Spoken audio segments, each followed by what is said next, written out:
Bienvenue à tous. On va essayer de passer un peu de temps ensemble avant notre déjeuner pour parler de 10 grandes décisions de la CJUE, sur l'année 2024 concernant la protection des données. Donc je vais me présenter. Moi, je suis Jérôme de Mercey. Je suis un des fondateurs de Dastra, également en charge des opérations clients essentiellement. Donc je m'occupe d'accompagner nos clients sur la plateforme, sur l'utilisation de la plateforme d'Astra, en lien évidemment avec le métier des délégués à la protection des données, les métiers des organisations qui gèrent de la donnée personnelle. C'est pourquoi le sujet d'aujourd'hui nous intéresse, parce que notre outil, notre plateforme, on est véritablement un outil dédié aux organisations qui vont vouloir avoir une conformité, avoir une gestion complète, efficace de leurs données à caractère personnel à travers différents modules, hein. Vous avez ici un aperçu. Vous pourrez évidemment, si vous voulez nous en parler ultérieurement, on sera ravi de vous faire une démonstration de l'outil ou d'en savoir plus. L'idée, c'est de bien comprendre que chez Dastra, on fait de la privacy, on fait aussi de l'intelligence artificielle, on organise des modules et on accompagne nos clients pour bien utiliser notre outil sur ce sujet.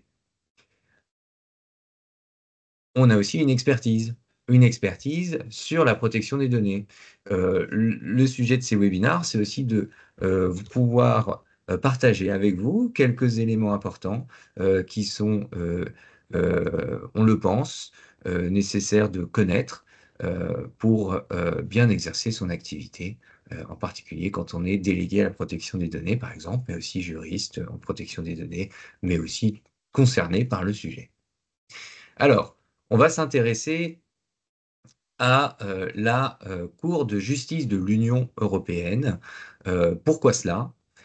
Pourquoi cela? Parce que la Cour de justice de l'Union européenne, c'est pour ceux qui ne savent pas, hein, c'est la Cour de justice, une institution de l'Union européenne qui a pour charge d'interpréter le droit de l'Union européenne et de donner finalement le là sur tel ou tel sujet. Sur le RGPD, sur la protection des données dans l'Union européenne, il y a aussi la directive police-justice, mais aujourd'hui on va se préoccuper essentiellement de la partie RGPD.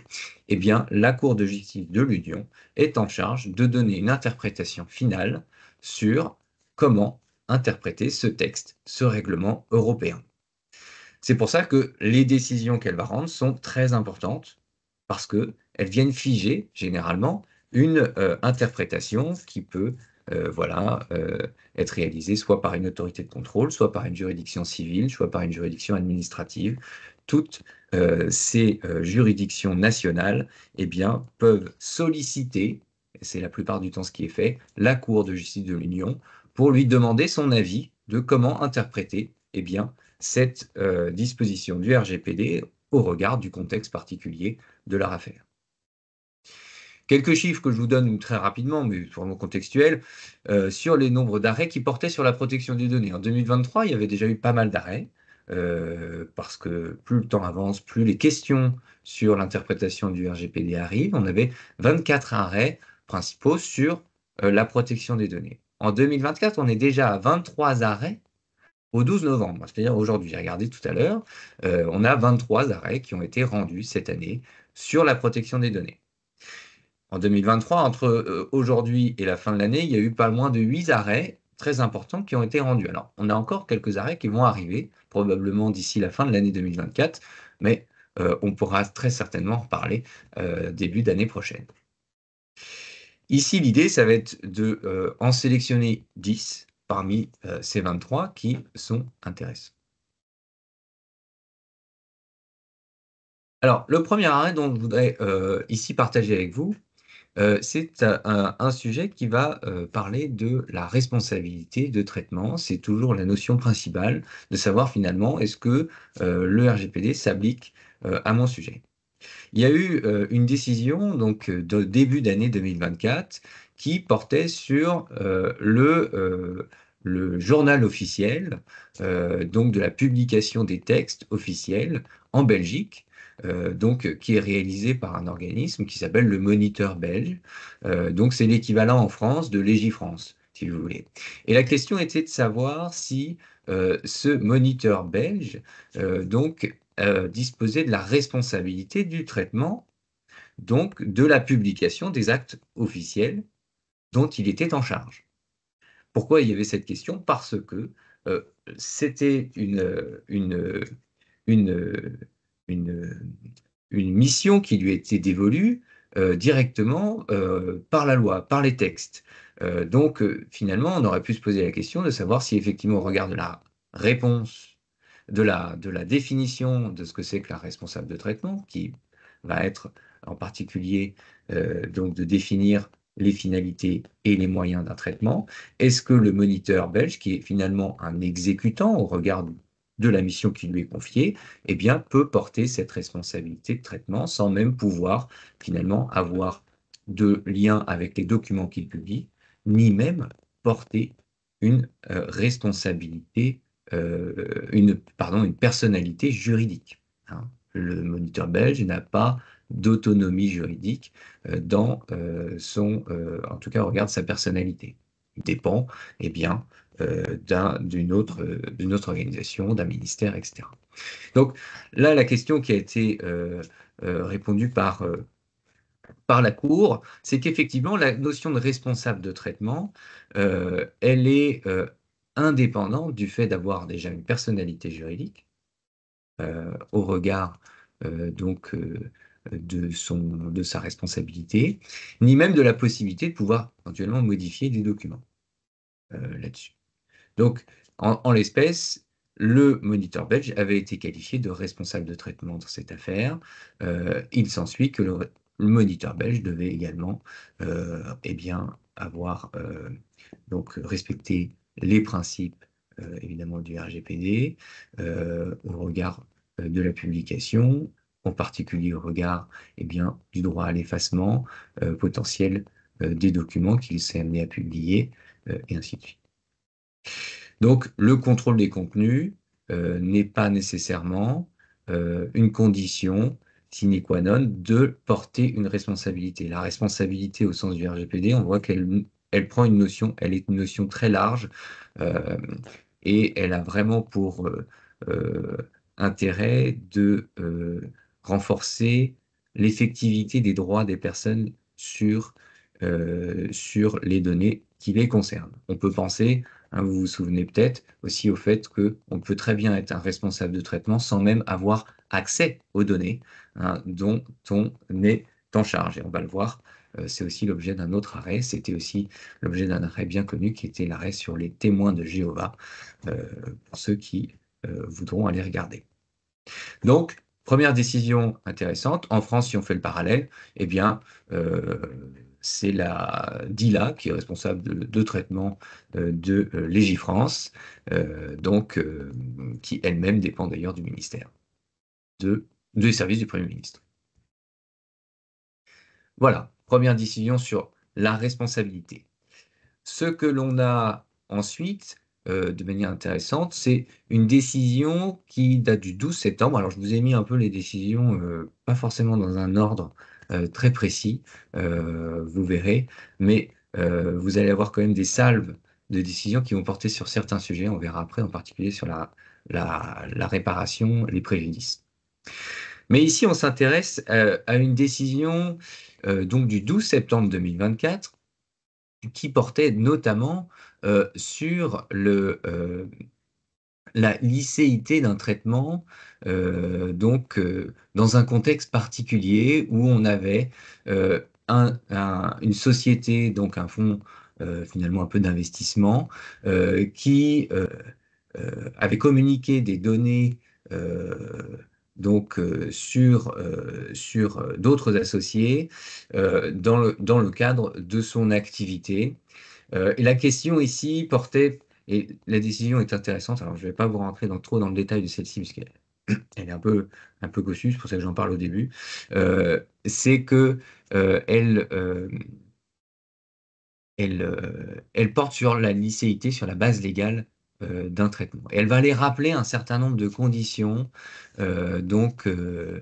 sur l'utilisation des bases légales, en particulier ici sur sur le fondement. Celle-ci va nous rappeler que le contrat, si on veut utiliser un contrat, eh bien, il doit y avoir une condition de nécessité, bien évidemment, de la transmission des données, si jamais ça répond à l'exécution de ce contrat.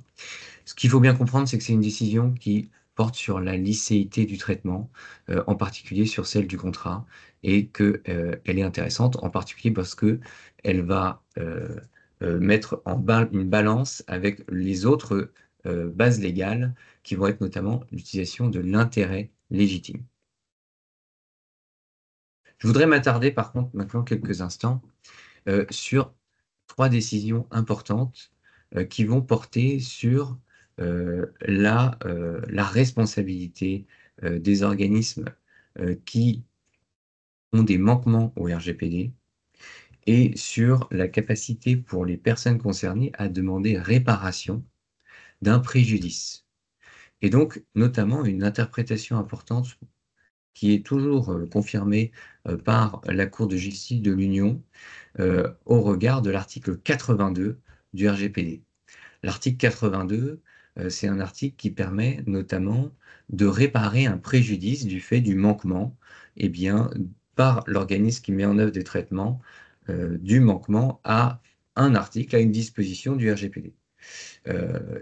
Et il faut que ce manquement ait causé un dommage donc à la personne concernée. Et donc l'article 82 vise à donner une réparation au regard du dommage donc, qui a été causé à la personne. On est ici dans un principe classique de responsabilité civile, finalement, au regard du droit à la réparation. Et il y a eu quelques éléments intéressants que l'on va pouvoir relever ici à travers ces trois arrêts que je vais vous exposer ici. Le premier, c'est un arrêt du 25 janvier 2024 qui donc portait sur une situation où il y avait une personne qui avait été acheter donc un produit dans une entreprise, dans un magasin qui s'appelle Saturn. Alors ça se passe en Allemagne. Je ne sais pas si vous connaissez Saturn, mais c'est un peu l'équivalent de la Fnac Darty en France. Et donc qui avait été acheter un produit et qui, ce produit, devait le récupérer en dehors du magasin. Il avait été le payer, il avait donné un certain nombre d'informations à caractère personnel, voilà, les données de son adresse, les données de son téléphone, les données de coordonnées bancaires. Ces documents-là avaient été signés, imprimés, et ensuite, il fallait récupérer le produit euh, donc dans une autre partie, dans un autre bâtiment. Sauf qu'il y a quelqu'un, et là on peut apprécier le vocabulaire utilisé par la CJE, il y a un autre client qui s'est subrepticement faufilé devant le requérant, donc devant la personne concernée, et qui a reçu l'appareil commandé, donc sans que, évidemment, sans qu'il soit destinataire de cet appareil, ni des documents qui sont concernés. Donc, potentiellement, il a pu prendre connaissance, ici, si on s'intéresse, évidemment, si on met de côté l'appareil, qui a certainement peut-être plus de valeur, eh bien, il a pris connaissance potentiellement des données concernant ce premier client, donc, qui a porté cette affaire en contentieux. Et le magasin a évidemment tout de suite récupéré, au bout d'une demi-heure, récupéré les éléments, donc rendu l'appareil à la personne, et tout s'est bien fini dans un laps de temps assez court. Proposait d'ailleurs au client eh bien, de donner l'appareil en compensation avec cette erreur donc de la part de l'employé qui n'a pas finalement suffisamment vérifié la personne. Situation assez banale, mine de rien, qui peut arriver, on le voit bien. Là, il y a eu certaines questions qui sont intéressantes. Notamment, la première des questions qui a été posée à la Cour était de savoir si, eh bien, la personne était assez, le requérant ici ne s'est pas contenté de simplement récupérer le produit, même s'il était offert par le magasin, mais il a considéré évidemment qu'il avait un préjudice donc important au regard du fait que les données bancaire et le fait qu'il ait acheté peut-être cet appareil, eh bien, a été communiqué à un tiers, qui n'était pas autorisé puisqu'il n'était pas destinataire de ces informations-là. Première chose qui était demandée, c'est est-ce que l'article 82 du RGPD donc, peut donc avoir une fonction punitive au regard du magasin, du responsable de traitement. Ça, c'est un rappel que fait régulièrement la Cour de justice, que l'article 82, une personne, un individu qui va solliciter, que ce soit une autorité de contrôle, que ce soit une juridiction civile, eh bien, va solliciter la juridiction pour une compensation, ne doit pas avoir un effet punitif. Qu'est-ce qui punit un responsable de traitement, potentiellement? C'est une autorité de contrôle, c'est un juge, au regard d'un manquement à la loi. Mais une personne concernée qui va demander réparation d'un préjudice, ça n'a pas de fonction punitive, c'est uniquement compensatoire.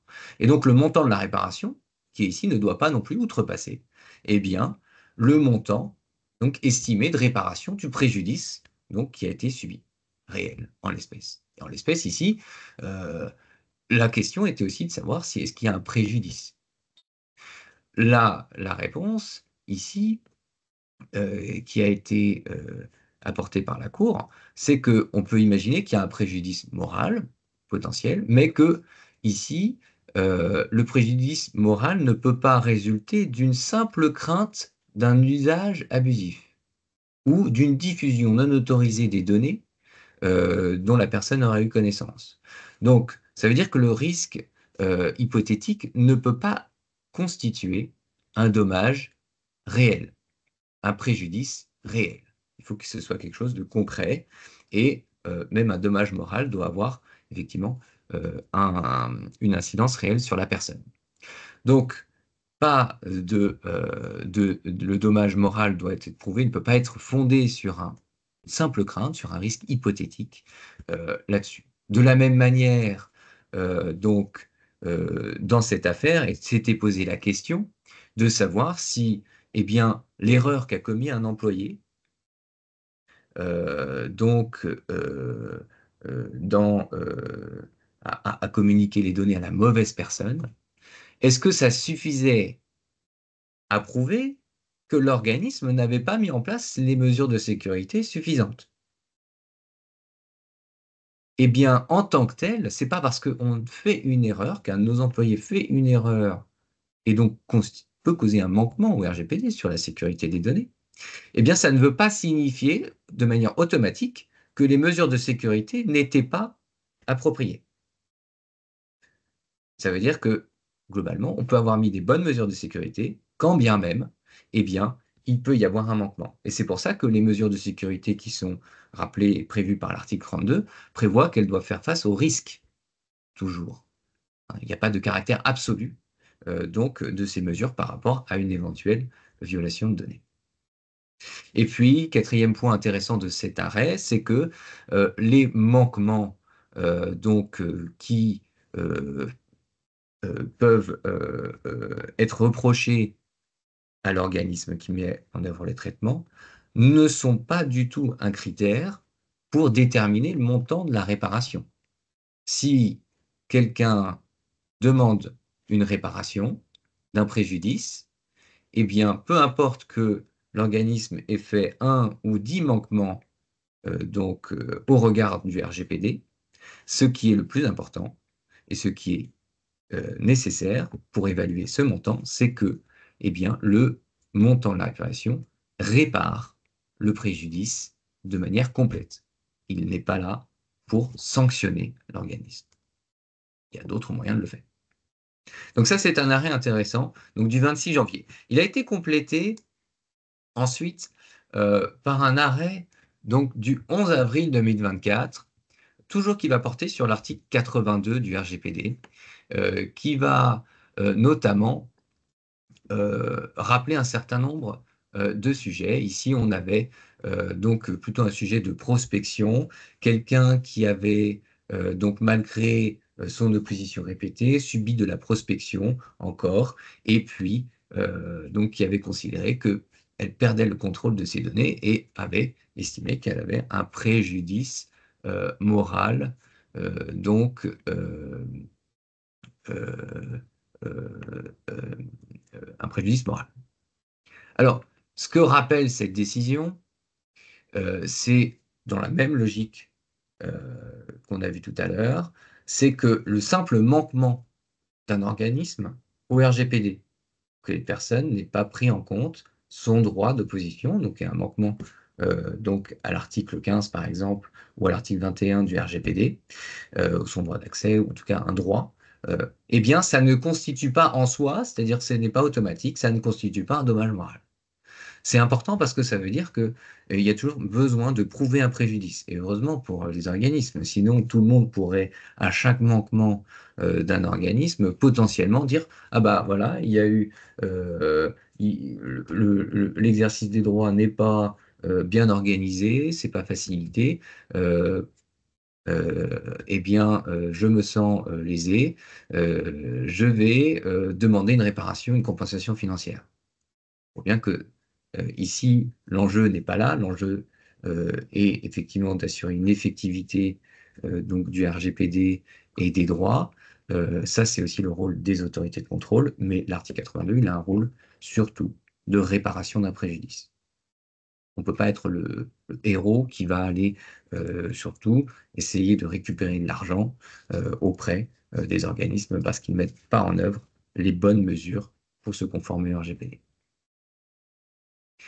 Une autre question qui était intéressante dans cet arrêt, c'était de savoir si une exonération de la responsabilité de l'organisme pouvait être euh, demandée si jamais la défaillance donc, dans son organisation dépendait d'un de ses salariés.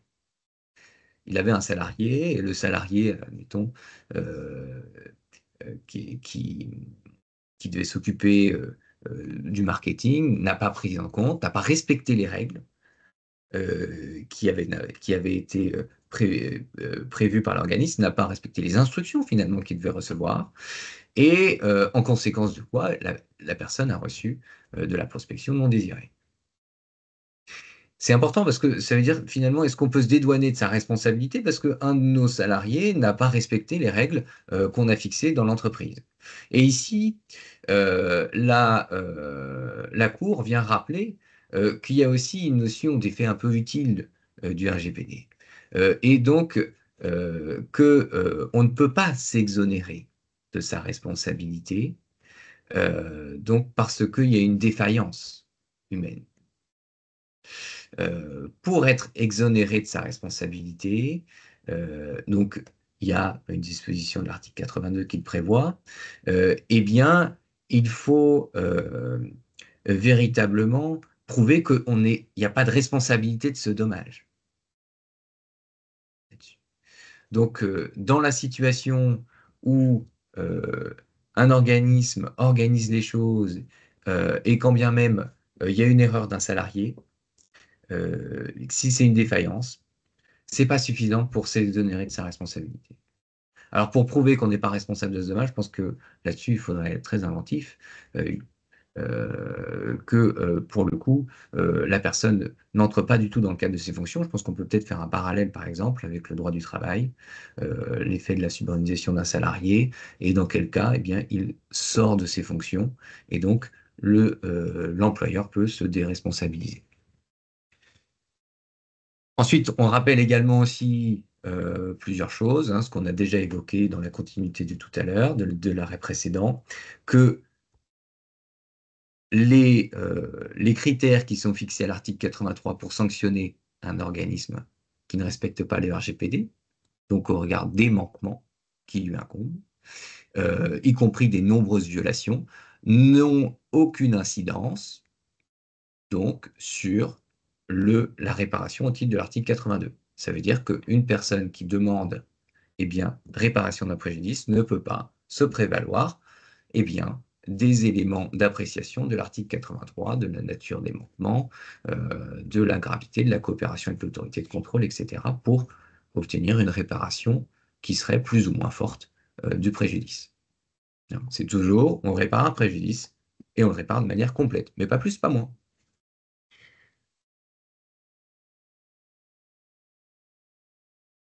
Troisième arrêt sur cette responsabilité de l'article 82, donc un arrêt récent du 4 octobre 2024.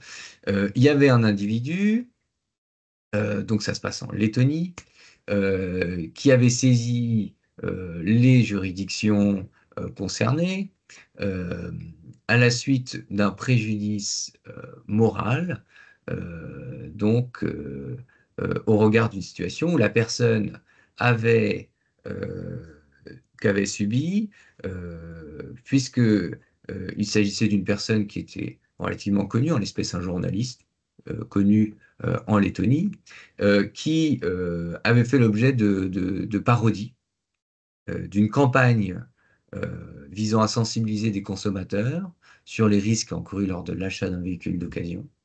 Il y avait une campagne vidéo qui mettait en scène un personnage qui imitait donc la personne concernée, sans que ce dernier y ait consenti. Et l'affaire est remontée. En fait, ce qui s'est passé, c'est que la personne a demandé le retrait des vidéos, et puis les vidéos n'ont pas été retirées immédiatement. Donc, plainte, et puis ensuite, demande de réparation. Première chose qu'on peut relever de cet arrêt, qui est intéressant, c'est d'une part que on voit bien que la personne concernée ici, le requérant, n'est même pas sur la vidéo. Il s'agissait d'une personne qui imitait situation. Donc on voit ici on est dans un cas euh, d'identification indirecte, puisqu'on a quelqu'un qui imite un journaliste connu, et donc tout le monde, évidemment, ne voit pas l'acteur qui joue le journaliste, mais le journaliste, quand bien même c'est pas lui. Donc la personne, et d'ailleurs c'est pas quelque chose qui a été soulevé dans le contentieux, c'est absolument évident. La question qui a été soulevée ici, c'est toujours, est-ce que un manquement aux dispositions du RGPD, donc ici l'absence de consentement pour diffuser ces vidéos, constitue automatiquement un dommage au sens du RGPD. Ici, la Cour rappelle bien évidemment que non. Le dommage doit être réel, concret, même s'il est moral, il doit se matérialiser par quelque chose. Et on ne peut pas se prévaloir du fait qu'il y a simplement un manquement. Je n'ai pas consenti, donc j'ai un dommage. Donc je débat réparation.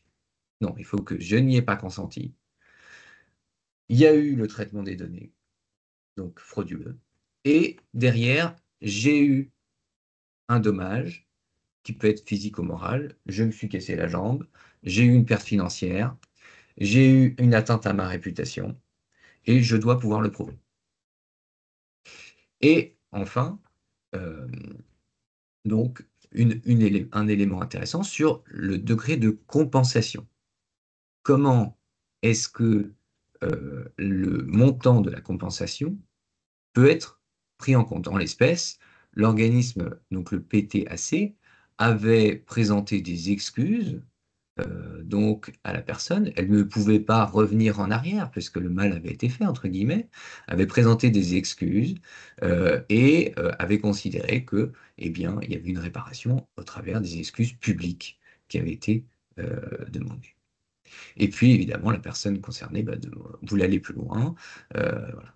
La Cour vient rappeler que il n'y a pas forcément un montant financier pour la réparation, que la réparation adéquate doit compenser intégralement le préjudice. Et donc, cela peut aussi être sous la forme d'excuses. C'est aussi une appréciation à faire par donc, les juridictions, les juridictions civiles, en particulier sur le fond de l'affaire. Et puis ensuite, quelque chose ici d'important, dans le cadre de la responsabilité et de la réparation du préjudice, cette réparation Elle est compensatoire.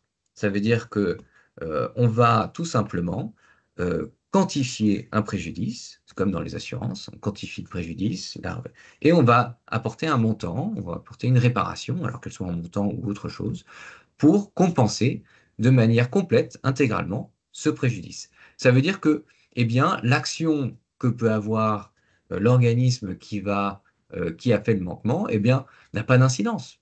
Quand bien même la personne a réagi rapidement, quand bien même la personne a présenté des excuses, eh bien, derrière, le montant d'un préjudice doit être réparé dans son intégralité. Il n'y a pas de compensation parce que on a été plus gentil, que d'autres.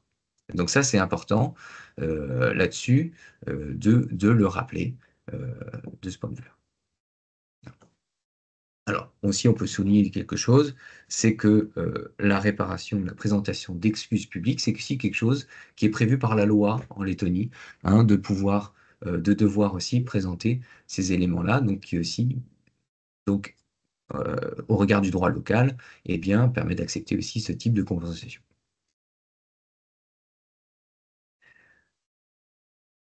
On continue donc aujourd'hui sur un autre sujet qui va être au regard de base légale, et en particulier de la base légale de l'intérêt légitime versus le consentement, globalement, pour la question de la prospection commerciale. C'est un sujet qui fait couler beaucoup d'encre. On a beaucoup considéré que eh bien, la prospection commerciale, c'est le consentement, et puis c'est tout. La Cour de justice de l'Union européenne vient rappeler que ce n'est pas tout à fait exact et que la prospection, donc un- un traitement qui a pour finalité faire de la prospection commerciale, là c'était sur des particuliers, on n'est pas en B2B, on est bien en B2C, eh bien pouvait être fondé de manière tout à fait légitime sur la base d'un intérêt légitime du responsable de traitement ou d'un tiers. Donc, l'article 6.1, petit f du RGPD.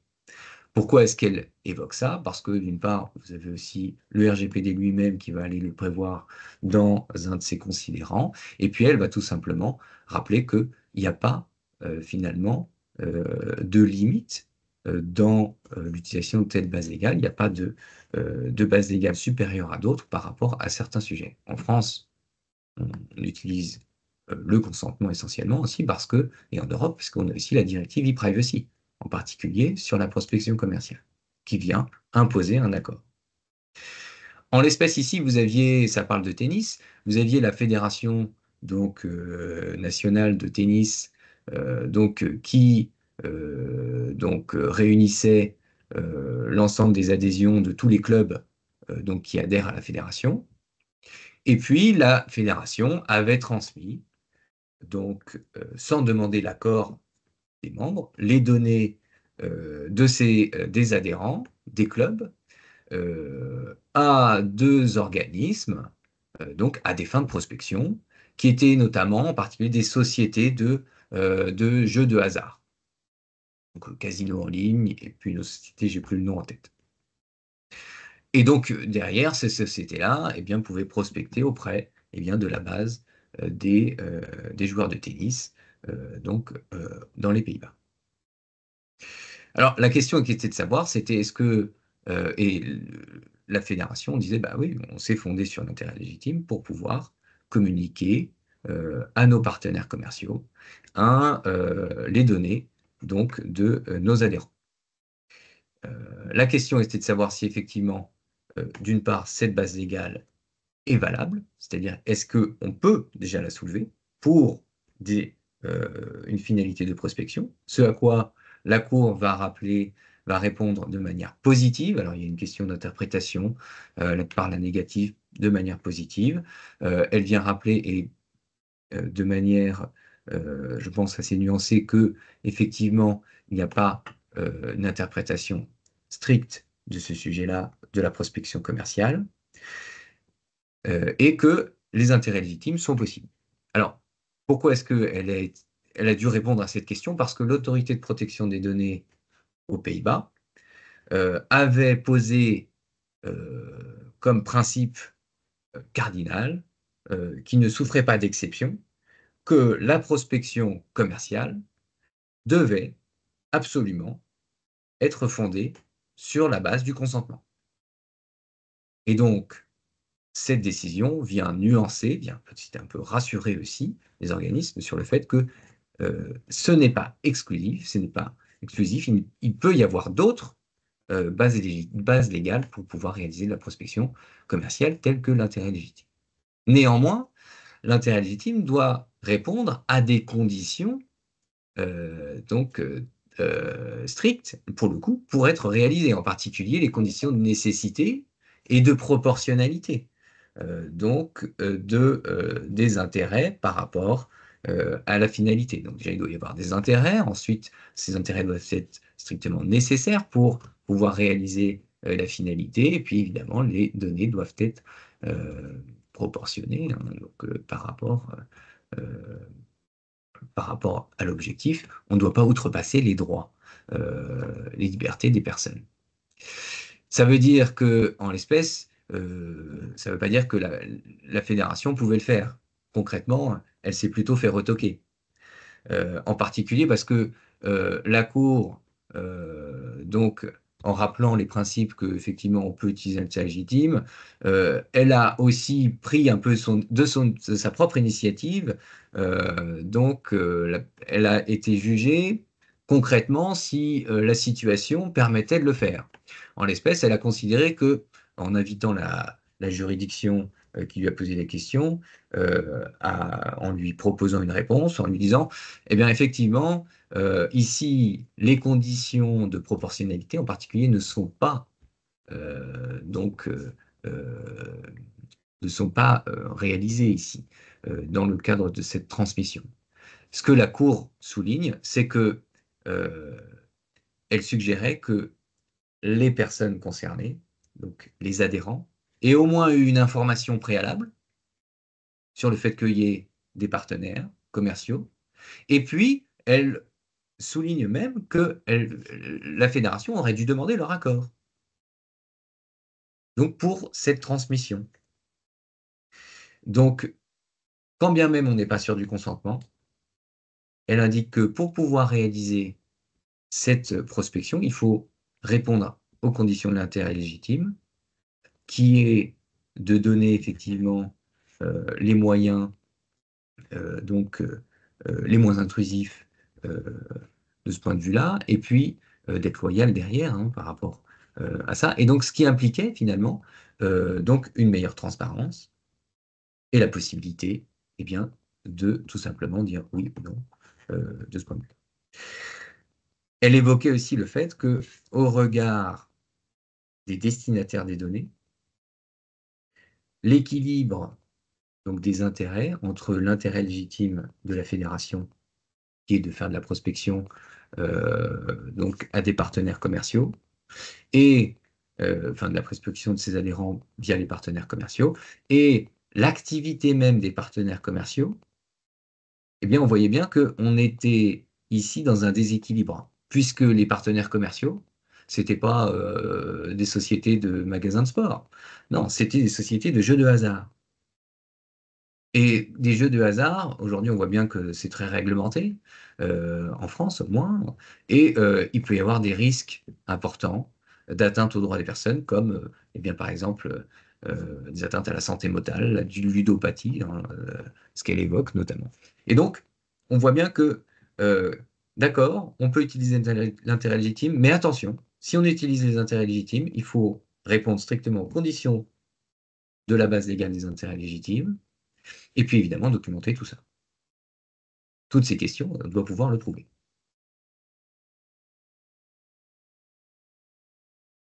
Autre élément rendu le même jour par la Cour de justice de l'Union européenne, elle a rendu 4 arrêts le 4 octobre dernier, toujours aussi sur les questions de licéité. Eh bien, c'est l'affaire donc de Max Schrems, qu'on connaît bien, qui a encore porté devant Facebook, devant Meta, une affaire concernant la publicité ciblée, et en particulier l'étendue de la publicité, de l'usage des données donc pour réaliser de la publicité. Ce que reprochait donc Max Schrems auprès de l'autorité de protection des données donc autrichienne, et puis qui a renvoyé ensuite l'affaire devant la Cour de justice de l'Union, c'était effectivement la question de savoir si Facebook pouvait utiliser les données qu'il traitait de manière indifférenciée et illimitée dans le temps. C'est-à-dire que quand bien même je veux faire de la publicité ciblée, est-ce que l'ensemble des données auxquelles je peux potentiellement avoir accès, et Facebook peut avoir accès à énormément d'informations, que ce soit à travers les cookies, les pixels de tracking, que ce soit à travers effectivement l'évolution de comportement, etc., est-ce que Facebook ne va pas trop loin pour répondre à son objectif qui est de faire de la publicité ciblée? Et la Cour ici vient rappeler à Facebook, et donc aussi à tout organisme, que eh bien, le principe des minimisations des données doit toujours s'appliquer, y compris sur des finalités de publicité ciblée. Est-ce que je ne dois pas eh bien, m'assurer concrètement de quelles sont les données dont j'ai besoin, et pas plus que celles-ci, pour pouvoir réaliser mon objectif? Il y a un très grand effort ici de documentation, donc de réflexion sur ce qui est nécessaire pour accomplir notre objectif. Et de la même manière, quand bien même les données étaient agrégées, etc., elles étaient conservées de manière illimitée.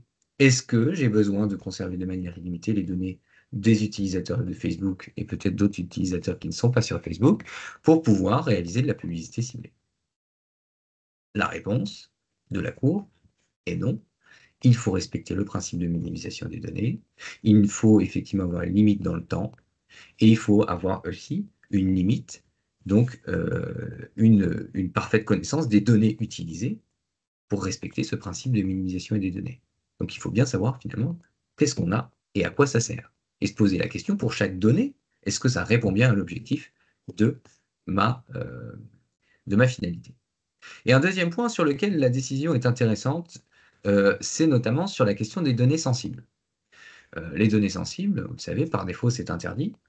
Mais il y a une liste d'exceptions, une dizaine d'exceptions, qui permettent notamment de pouvoir les traiter. Et en particulier, une des exceptions est le fait que la personne a volontairement eh bien, rendu publique l'information relative à une donnée sensible. Et en l'espèce ici, c'est l'orientation sexuelle de la personne qui a été rendue publique. Alors, Facebook traitait les données d'orientation sexuelle donc sur la base du fait que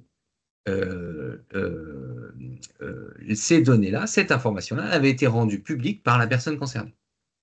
La question ici était de savoir si est-ce que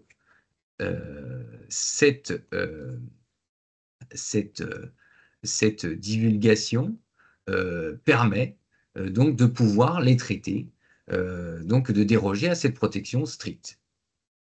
En l'espèce ici, il faut rentrer un peu dans le détail, mais la divulgation publique, elle était dans une conférence sur invitation euh, auprès de l'autorité des protections des données autrichienne, qui était éventuellement rediffusée en streaming, mais toujours sur indication, sur invitation. Donc, est-ce qu'il y avait une volonté de la part de la personne de rendre publique cette information, ou est-ce que ça s'adressait dans un cadre restreint eh bien, d'une conférence avec un certain nombre d'invités? La Cour ici vient rappeler que quand bien même ces informations-là a été rendues publiques, entre guillemets, puisque finalement ça ne l'est pas, au cours d'une conférence, cela ne signifie pas que la personne eh bien, a souhaité que cette information soit publiquement accessible dans le monde entier.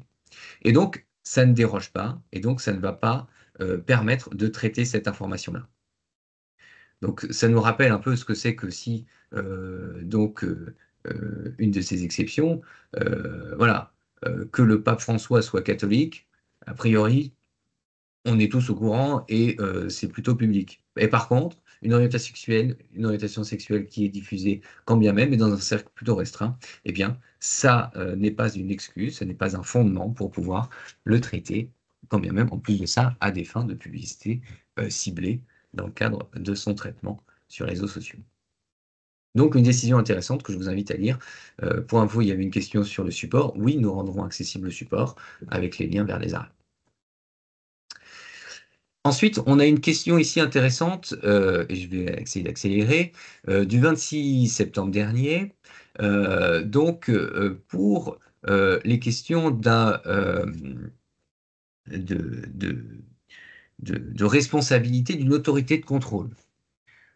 La question était de savoir si une autorité de contrôle, quand elle reçoit une violation de données, elle reçoit une communication d'une violation de données, une notification, est-ce qu'elle doit systématiquement infliger une amende? Donc, c'est l'étendue des pouvoirs de l'article 58 du RGPD. Et en l'espèce, ce que vient rappeler la Cour de justice, c'est que non.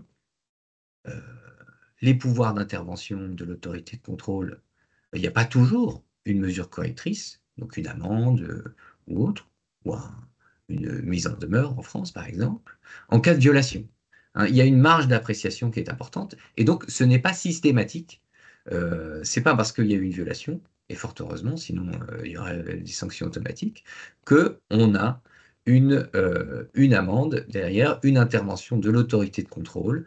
C'est vraiment à l'appréciation de l'autorité de contrôle, au regard effectivement des mesures, de la nature de la violation, et puis éventuellement du comportement de l'organisme, etc. Donc il n'y a pas d'élément systématique, et ça c'est important de le rappeler. Ce n'est pas parce que on notifie par exemple une violation de données à la CNIL que la CNIL va automatiquement réagir via une mesure correctrice, que ce soit un avertissement, un courrier, etc., ou une sanction derrière. Il y a vraiment une flexibilité qui est laissée à l'autorité de contrôle dans son appréciation et dans sa charge de faire respecter le règlement. Neuvième arrêt intéressant que moi je voulais partager avec vous. C'est un arrêt donc du 7 mars 2024 qui traite notamment de la question de la communication de données relatives à des condamnations pénales. Alors, c'est un arrêt qui se passe ici en Finlande. Et on pourrait faire très facilement le parallèle français avec la communication, notamment des bulletins. Vous savez, vous avez le B1, B2, B3 en France, qui sont des éléments qui sont tenus par les tribunaux pour pouvoir communiquer l'état des condamnations relatives à une personne. Il se trouve que la société, ici qui s'appelait Endemol Shine Finland, pardon, avait demandé dans le cadre d'un concours, alors on n'a pas forcément plus de détails sur le concours, mais en tout cas qui avait sollicité le tribunal pour connaître des condamnations pénales d'un individu participant à ce concours pour pouvoir juger éventuellement je sais pas, de sa probité, etc., au regard des différents éléments. La société se fondait notamment sur le droit d'accès aux données publiques, hein, qui est prévu aussi par la loi finlandaise. En France, on aurait un peu la loi CADA, hein, pour avoir ce parallèle, qui permettait notamment de solliciter des administrations, des informations sur leur activité.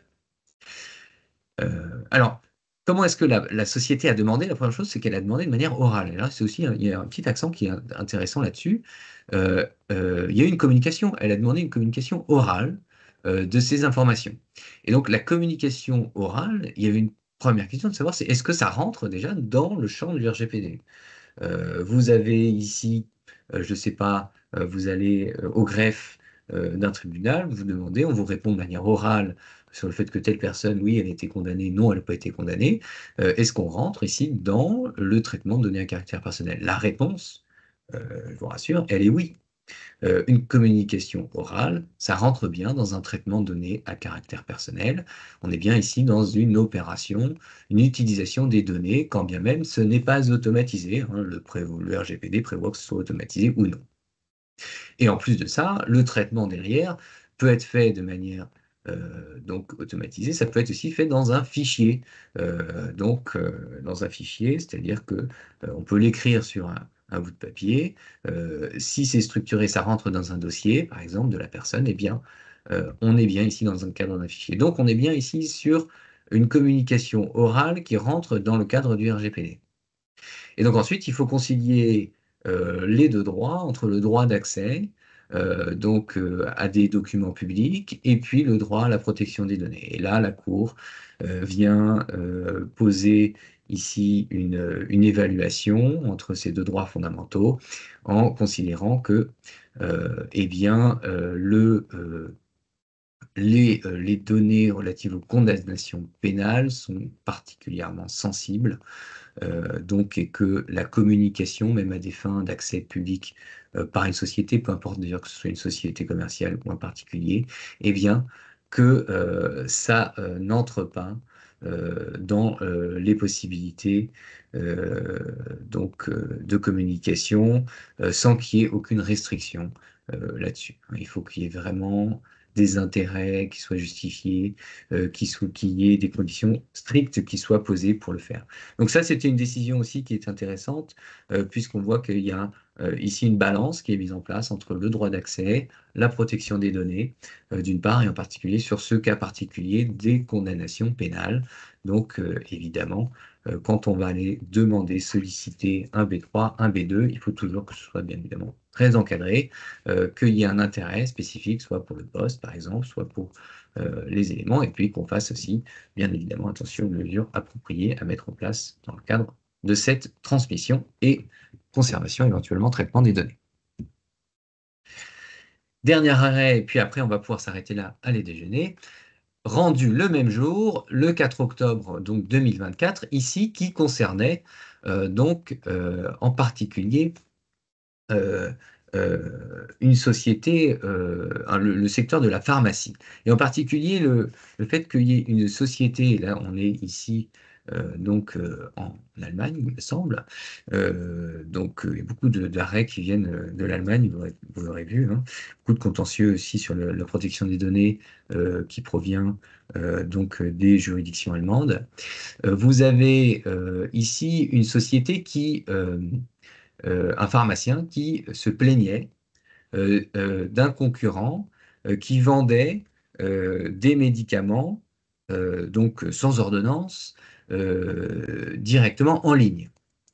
Et la question qui était posée à la Cour était de savoir si le RGPD, donc les règles de protection des données, pouvaient être mobilisées dans le cadre d'une action anticoncurrentielle. De dire, bah voilà, moi j'ai un concurrent qui ne respecte pas le RGPD j'estime que moi je le respecte et je ne vois pas pourquoi lui n'aurait pas aurait le droit de le faire et moi non. Alors que on est soumis aux mêmes réglementations et donc j'estime être lésé et donc il y a une atteinte à la concurrence. Ici, la question, elle est aussi importante parce que le RGPD, c'est pas des règles qui organisent la vie économique des entreprises. Néanmoins, la Cour a effectivement invoqué le fait que le pouvoir d'intervention des autorités, c'est pas forcément les autorités de contrôle au sens du RGPD, les autorités de contrôle de concurrence peuvent aussi utiliser les règles de protection des données pour faire cesser des situations de concurrence déloyale, par exemple, de pratiques commerciales déloyales. En France, c'est aussi des choses qui ont été utilisées. Il y a une discussion entre les différentes autorités, entre l'autorité de la concurrence et la CNIL, par exemple. Il y avait un cas, par exemple, sur l'autorité de la concurrence sur les situations des applications mobiles, il me semble, et la publicité réalisée par Apple, où eh bien, les règles de protection des données ici ont eu un impact sur l'effet de la concurrence. Donc ici, l'autorité vient rappeler que le RGPD peut très bien être utilisé dans le cadre eh bien, de pratiques anticoncurrentielles et être soulevé comme élément permettant de lever des pratiques anticoncurrentielles. Et qu'un concurrent eh bien, peut très bien avoir un intérêt à agir devant une juridiction pour faire cesser une violation du RGPD qui provoquerait une pratique commerciale déloyale. Donc vous voyez que là, on a encore plus un intérêt, on cherche toujours des arguments pour vendre le RGPD et la protection des données, on a encore plus un intérêt en disant, bah, voilà, on a potentiellement un concurrent qui pourrait nous attaquer pour pratique concurrence déloyale parce que lui respecte et moi je respecte pas, et donc je gagne plus de parts de marché que lui parce que moi je fais des éléments que lui ne fait pas.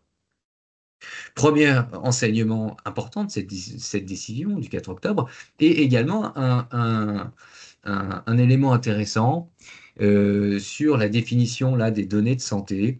La question est de savoir si le simple fait de commander des médicaments, même non soumis à prescription médicale,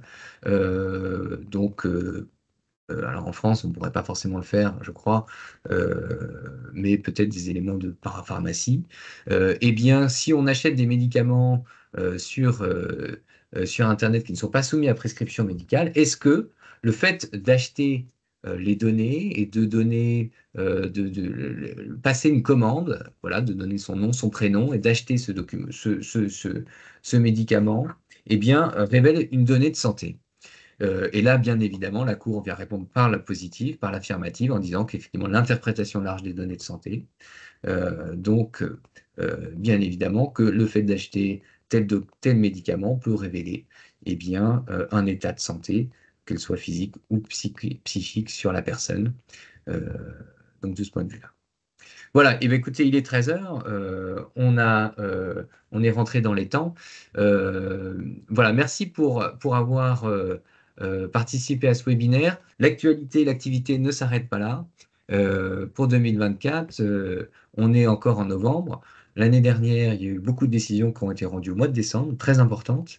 Il n'est pas exclu qu'il y en ait d'autres qui arrivent prochainement. Là, on attend aussi prochainement une décision importante sur la notion de données à caractère personnel, au regard notamment des questions de pseudonymisation. Vous avez peut-être vu qu'il y avait un arrêt du tribunal de l'Union européenne qui considérait que eh bien, des données qui on pouvait croire pseudonymisées ne l'étaient pas, et donc qui faisaient sortir du scope du RGPD. Donc là, il y a des éléments intéressants qui vont arriver de ce point de vue-là. Voilà, merci à tous pour cette participation et à bientôt. Au revoir.